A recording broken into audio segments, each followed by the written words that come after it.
Halo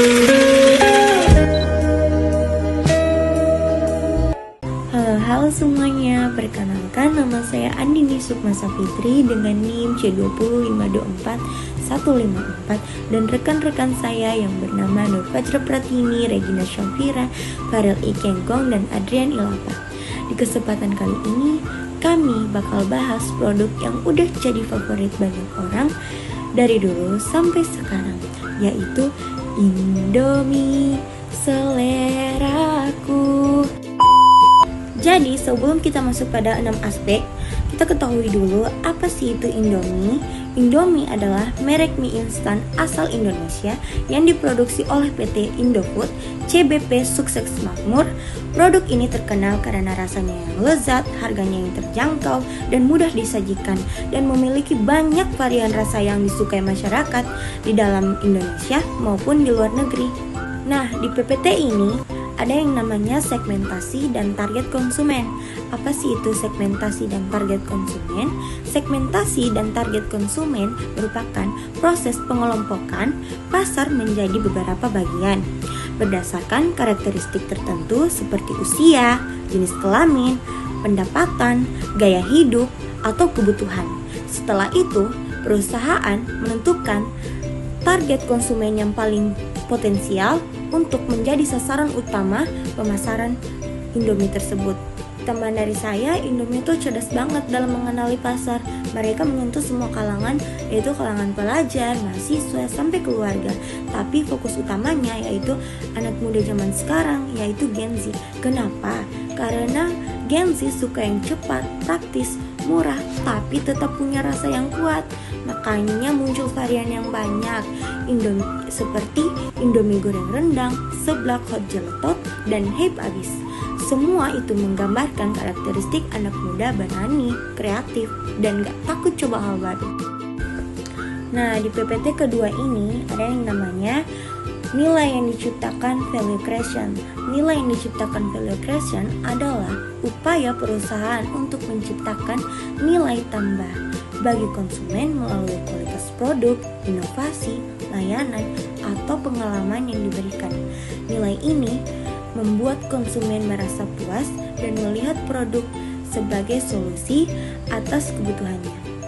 Dengan adanya nilai ini, konsumen merasa puas, percaya, dan melihat produk sebagai solusi terbaik untuk kebutuhannya. Semakin tinggi nilai yang diciptakan, semakin besar pula kesetiaan dan kepercayaan konsumen terhadap merek tersebut. Nah teman-teman, jadi di PPT ini ada yang dinamakan diferensiasi dari kompetitor. Diferensiasi dari kompetitor merupakan cara perusahaan membedakan diri dari pesaing melalui keunikan seperti produk, layanan, harga, desain, atau citra merek. Diferensiasi yang kuat membantu perusahaan menonjolkan di pasar dan sulit ditiru oleh pesaing yang berkelanjutan. Gimana Indomie beda dari kompetitor lainnya? Salah satunya yaitu variasi. Indomie punya rasa dari Sabang sampai Merauke loh. Ada rasa Aceh, soto Banjar, sampai rica-rica Manado. Mereka benar-benar angkat kekayaan kuliner Indonesia ke dalam mie instan ini loh. Belum lagi branding mereka sampai ke luar negeri. Banyak orang bilang Indomie is the best, atau yang dinamakan instant noodle in the world. Nah itu buktinya kalau diferensiasi mereka benar-benar berhasil loh. Nah di PPT selanjutnya yaitu citra merek atau brand image. Citra merek atau brand image adalah persepsi dan kesan yang dimiliki konsumen terhadap suatu merek. Citra merek dibangun melalui pengalaman konsumen, komunikasi, logo, slogan, dan kualitas produk. Bicara soal citra merek Indomie itu sangat unik banget loh di Indonesia. Dia bukan cuma mie instan, tapi simbol kebersamaan, nostalgia, dan rasa Indonesia di mata Gen Z yang unik. Indomie itu brand yang fun, santai, dan selalu ada. Lihat saja di media sosial, mereka sering ikutan tren yang lucu loh, bahkan menjadi topik utama. Tapi di balik semua itu, mereka tetap jaga identitas mereka sendiri loh, sederhana tapi ngenain. slide selanjutnya yaitu strategis pemasaran. Strategis pemasaran merupakan rencana dan tindakan yang dilakukan perusahaan untuk memasarkan produk agar mencapai target penjualan. Ini mencakup strategis produk, harga, distribusi, promosi, dan hubungan dengan pelanggan. Strategis pemasaran. Jadi guys, strategis pemasaran itu intinya cara perusahaan merencanakan atau bertindak supaya produknya bisa dikenal, diminati, dan akhirnya dibeli oleh konsumen. Tujuan utamanya sih jelas, menarik konsumen, mempertahankan loyalitas mereka, dan pastinya membuat produk tetap bisa bersaing di pasar. Tapi nggak cuma itu aja, strategis pemasaran juga bantu perusahaan memahami apa yang sebenarnya dibutuhkan pelanggan, biar mereka nggak cuma beli sekali, tapi juga balik lagi karena puas. Misalnya lewat promosi yang kreatif, pelayanan yang ramah, atau inovasi produk baru yang bikin konsumen ngerasa wah ini keren banget. Kalau dipikir-pikir, tanpa strategi yang jelas, perusahaan bakal susah banget buat bertahan di tengah banyaknya pesaing sekarang.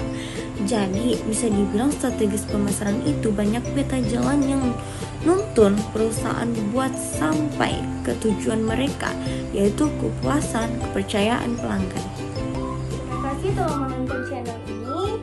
Atas presentasi mengenai strategis pemasaran Indomie, di sini saya dan teman-teman saya akan memberi saran mengenai Indomie. Saran saya untuk mengenai Indomie bisa mempertimbangkan untuk mengembangkan varian rasa yang lebih sehat dan organik, sehingga konsumen dapat menikmati Indomie dengan lebih tenang dan seimbang. Kemudian saran kedua ada Adrian. Saran saya nikmati Indomie secukupnya, meski enak tetapi jangan berlebihan diimbangi dengan makanan bergizi lainnya. Saran ketiga yaitu akan diberikan oleh Regina Shafira. Saran saya, dukung UMKM lokal dalam rantai pasokan bahan. Di akhir cerita kali ini, kita bisa lihat kalau kesuksesan Indomie itu bukan cuma soal rasa yang enak, tapi juga strategis pemasaran yang pintar dan dekat dengan hati masyarakat. Sekian dari kami, kelompok 2, kami akhiri dengan Indomie seleraku.